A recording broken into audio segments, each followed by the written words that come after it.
ሰላም እንዴናችሁ በያላችሁበት ሁሉ ነገር ሰላም ነው። አሸይና እንዲያላችሁ ሞኝላችኋለሁ።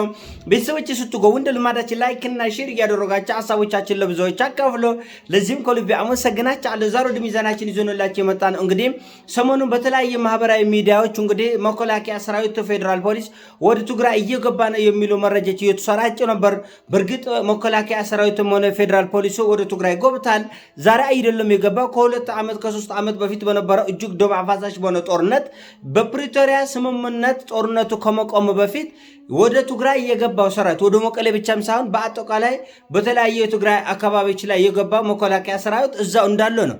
ከነ ታንኩ ከነ ሞድፎ ከነ ዱሽቃ እዛ ቁጭ እንዳለ ነው። ስለዚህ ጦርነት አሁን የሚነሳ ከሆነ ከሌላ አካባቢ ወይ ከአዲስ አበባ የሚላክ ጦር አይኖርም ማለት ነው። እዛው ያለ ነው። የህወሓትም ሰራዊት እንደተባለ 270,000 በላይ የታጠቁ ኃይሎች አሉ። እውነቱን ለመናገር ከነዚህ ውስጥ 30 እና 15,000 እንኳን 20,000 እንኳን ፈቷል ብለን አናስብም። ጌቾም ከዚህ በፊት በተደጋጋሚ ተነግሯል። አታስብ ከ270,000 ጦር በላይ ጦር አለን ብሎ ነበር። ያው በሰላሙ ዘመን አሁን እንኳን ሰላም ነው። ሰላም ሐዋርያ ሆኗል። ጌቾ ላይ ምንም እናገረው ነገር የለም። 270,000 ወታደር ታጣቂ ወታደር አለኝ ምንም አያሳስባቸውም ብለዋል። ስለዚህ በፕሪቶሪያ ስምምነቱ መሰረት ህወሓት ከባባድ መሳሪያቸው በእጁ የነበረ የተወሰኑ መድፎችና ታንኮች እንዲመልስ ለመንግስቱ ብሎ ነበር። ስለዚህ ህወሓት አልመለሰም ወይም ደግሞ አይመልሰም። እስካሁን ያስረከበው ታንክም ይሁን መድፍ የለም። በጦርነቱ ጊዜ እንደምናውቀው ህወሓት ታንክና መድፍ በከፍተኛ ሁኔታ ታጥቆ እንደነበርና በዛም ሲዋጋ እንደነበር ይታወቃል። ከነዚህ ውስጥ ምንም ያስረከበ የለም አንዱም ማለት ነው። አንድም ያስረከበ ባለመኖሩ ምክንያት የት አካባቢ መድፎች እንዳሉ የት ታንኮች እንዳሉ የት አካባቢ ሰራዊት እንደሚያሰለጥኑ ይታወቃል። የጦርነት ዝግጅት እንደነበረ ያለፉ 2 ዓመታት ይታወቃል። እኛ እንኳን ዶክመንት ተናግረናል።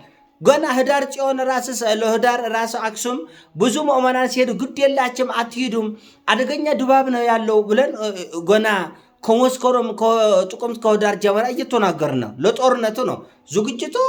ያለፉ 2 ዓመታት ሲጧጣፍ እንደነበረ እኛ እናውቃለን። ሰራዊት እያሰለጠን ነው። መሳሪያ በተቻለ አቅም ከሱዳንም ከተለያየ አቅጣጫዎች የተሻሉ መሳሪያዎች እንዲገቡ እየተደረጉ ነው። ስለዚህ ምሽጎች እየተቆፈሩ ነው። ፕሮፓጋንዳዎች በደንብ እየሰሩ ነው። ያለማቋረጥ ያለፋታ ፕሮፓጋንዳዎች እየተሰሩ ነው። ይሄ ሁሉ ለስክስታ አይደለም። ይሄ ሁሉ ለሰርቅ አይደለም። ይሄ ሁሉ ለኦሎልታ አይደለም። ይሄ ሁሉ ለውጊያ እና ፈረንጆቹ ልክ እንደ ሀገር በግላጭ እንደ ሀገር ሆኖ አንደ የአሜሪካ አንደ የአውሮፓ አንደ የእንግሊዝ አንደ የጀርመን አንደ የጣሊያን አመራሮች አምባሳደሮች መቀሌ ድረስ ሄደው የሚመካከሩት የጦርነት ድግስ ነው። ስለዚህ ህወሓትም መሳሪያውን በደንብ አጠናክሮ ይይዛል። መንግስትም ደግሞ አሁን አዲስ የገባ ሳይሆን መጀመሪያ ነው ገብቶ የተቀመጠ በሰሜኑ ጦርነት የህወሓት ጋር እየደመሰሰ እስከ መቀሌ ድረስ የገባ ሰራዊት አሁንም እዛው በመሆኑ ውጊያው ከሩቅ የሚመጣ ሰራዊት የሚጓጓዙበት መሳሪያ የሚጓጓዙበት አይደለም። ሁሉ ዝግጁ የሆነ ነው። የሰው ልጆችን ህይወት እንደ ቅጠል ሊያረግፍ የሚችል እጅግ በጣም አደገኛና ደም አፋሳሽ ውጊያ ነው የሚሆነው። ስለዚህ ይሄ ነገር ቀላል አይደለም። ህወሓት እንደ ልማድም ህዝብ መሀል ይደበቃል። ህዝብን መከላከያ ያደርጋል። ቤተክርስቲያን ውስጥ መስጊድ ውስጥ መድፍና ታንክ ሊጠምድ ይችላል። የማይገመቱ ቦታዎች ላይ በስውር እንቅስቃሴ ሊያደርጉ ይችላል። ይሄ ደግሞ እንደምታዩት ነው የሚቆር አይመስሉም እና ይሄ ነገር እንዲቆም በተደጋጋሚ እኛ በግላችን ተናግረናል።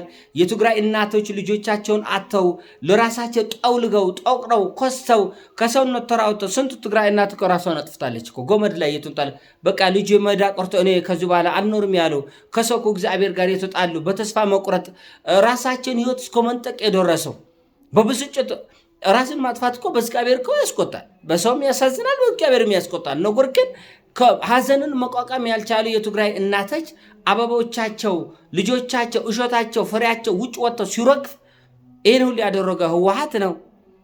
ስለዚህ ይህን ሁሉ እልቂት ይህን ሁሉ ሞት የመጣበት ነገር ሌላ ዙር እልቂት ለማምጣት የህወሓት አመራሮች እየተራራጡ ነው። ሰሞኑን የሚሰሙ መረጃዎች በጣም የሚያስቁ ናቸው።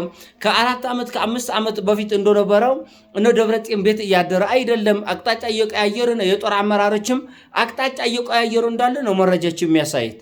በጣም የሚገርም ነገር ነው።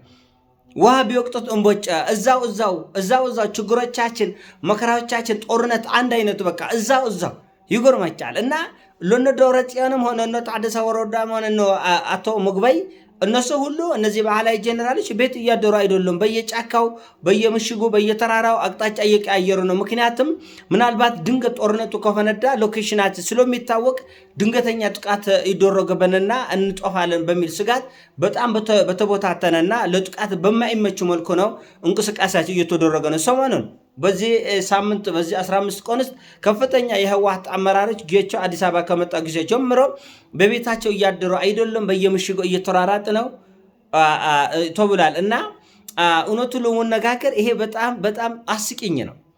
ታጥቦ ጭቃ እያደረ አዲስ ነኝ አለ የሆነ ጋዜጠኛ ነው በረድሮ ሬዲዮ ላይ እያደረ አዲስ ነኝ የሚል ነበር። እያደረ አዲስ ተሞልሰ አንድ አይነት በነገራችን ላይ እኛ ቀድመን አስጠንቅቀናል። አሁንም በክልሉ የምትኖሩ በትግራይ የምትኖሩ ወጣቶች ራሳችን ከጦርነቱ አርቆ ለጊዜ ወዴትም ይሁን ጎለል ብሎ ህወሓት እንደ ልማድ እያፈሰ የጥይት ማብረጃ ለማድረግ ሙከራን አይተውም። ስለዚህ ወጣቶች ጥንቃቄ ማድረግ መቻል አለባቸው። ብዙ ወጣቶች ክልሉ ለቆ እንደወጡ በሚገባ መረጃ አለን። አሁንም የቆራችት በተጎኘ አማራጭ ከዛ አካባቢ ላይ መራቅ አለባቸው። የሚቀጥሉት 2 ወራት እጅግ በጣም አደገኛና አስፈሪ ሊሆኑ ይችላል። ህወሓት ሙሉ ዝግጅት ጨርሳል። ሙሉ ዝግጅት እንደ የአውሮፓ አመራሮች ከልክሏል። የአውሮፓ ሀገራት አሜሪካን ጨምሮ የተለያየ የዓለም ክፍሎች ወደ ትግራይ የትኛውን ፈረንጅ ድርሽ እንዳትል እግሮ ተብሏል። ለምን በህወሓት በኩል ያለ ዝግጅት ለፈረንጆቹ ሪፖርት ተደርጓል። በቃ ለዚህ ምክንያቶች ውጊያ ልንከፍት ነው ብሏል። ፈረንጆቹም ደግሞ ጋሄድ ባርከናል፣ ቀድሰናል ጆምር እንደ ልማደ ውጊያው ተብሏል። ስለዚህ ከውስጥና ከውጭ የተናበቡ እጅግ በጣም ያልተጠበቁ አደገኝነት ያላቸው ውጊያዎች ሊኖር ይችላል። ምንም ያው ነው። ሞኝ የሞከሩት ለት ቁንጫ መድኃኒት የቆቦት ብሶበት ያድሯል። እና አሁን ሰሞኑን የሚታየው በ2012 ሰኔና ሐምሌ የነበረው ኢንቫይሮንመንት ነው። እንደምታስታውሱት ከ4 ዓመት ወይም ደግሞ 5 ዓመት በፊት 2012 ላይ የነበረው ድባብ በአማራ ክልልም በትግራይም እጅግ በጣም አስፈሪ፣ በኤርትራም በኩል በአፋርም የነበሩ እንቅስቃሴዎች እጅግ በጣም አስፈሪ፣ የመቶ ሺዎች ህይወት የሚጠፋበት ነገር እየመጣ ጦርነት እየመጣ እንደሆነ ድባቡ በራስ ያመላክት ነበር። እና አሁንም በእውነቱ ይሄ ነገር የሚቀር አይመስልም። እነዚህ ሰዎች ካፈርኩ አይመልሰኝ ብቻ ሳይሆን ፈጣጦች ናቸው። ወደኋላ የሚለው አይደለም። በተደጋጋሚ ለማስጠንቀቅ ሞክረናል። በተደጋጋሚ ለመናገር ሞክረናል። ዓመት ሆኖ አሁኑ መናገራችን አንተውም። በቆባ አካባቢ ራሱ የከባድ መሳሪያ ድምጾች እየተሰሙ ነው ተብሏል። እንግዲህ ይሄ የእንመካከር ወይ እንፈታተሽ አይነት እንቅስቃሴዎች በህወሓት በኩል ያለ ይመስለኛል። እንዳልካቸውም ህወሓት በወርቅ ሳህን ወልቃይትን ብትሰጠው እንኳን እንካ ብላ ብለው ብትሰጠው እንኳን እጎነጥላለሁ አገር ሆናለሁ ከዚህ በኋላ አፍንጫችሁን ላሱ ማለቱም አይቀርም። ምንም ቢደረግ ህወሓትን ማስታገስ አይቻልም። ምንም ቢደረግ ነው ማለት ምንም ቢደረግ አሁን እሱ ትልቁ ጥያቄ እንዳልኳቸው ወልቃይት ሁመራ መሬትን አስረክቡኝ ከዛ በኋላ ሌሎች ጉዳይ አብረን ያለን ብሎ ነው። ነገር ግን እሱንም ቢያስረክቡት ምናልባት በፈጠነ ጊዜ ውስጥ መድፍና ታንክ እንደልብ አጓጉዞ ሊያስገባ ይችላል ከሱዳን። ነገር ግን ያ መድኃኒቱ ነው ወይ? አይመስለኝም።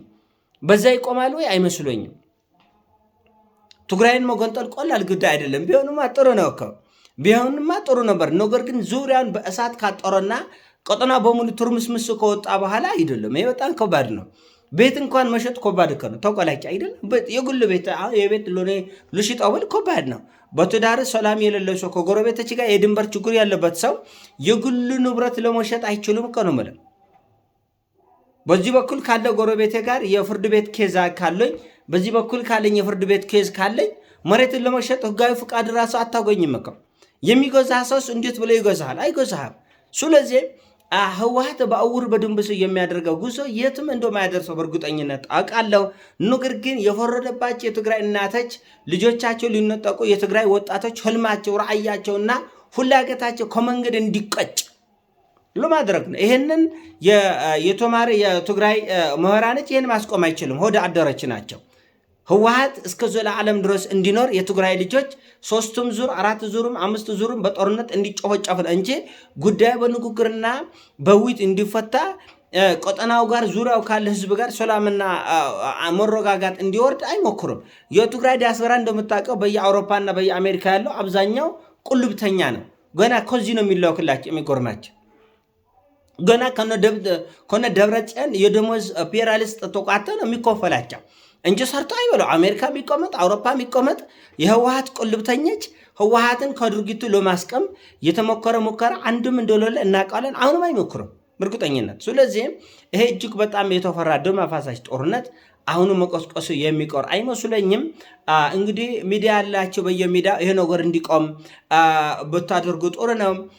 በእውቀታችን፣ በጉልበታችን፣ በስልጣናችን በዚህ ጉዳይ ላይ አቅማቸው የፈቀዳቸው ሁሉ ይሄ እጅግ በጣም ደም አፋሳሽ የሆነ ጦርነት ሳይጀመር በፊት ጥንቃቄና ማስጠንቀቂያ ቢደረግ ጦርነት የሀሳብ ነው። ሲሞቻችን ላይ አድርገው ሼር አድርገው ወዳች አለው ፒስ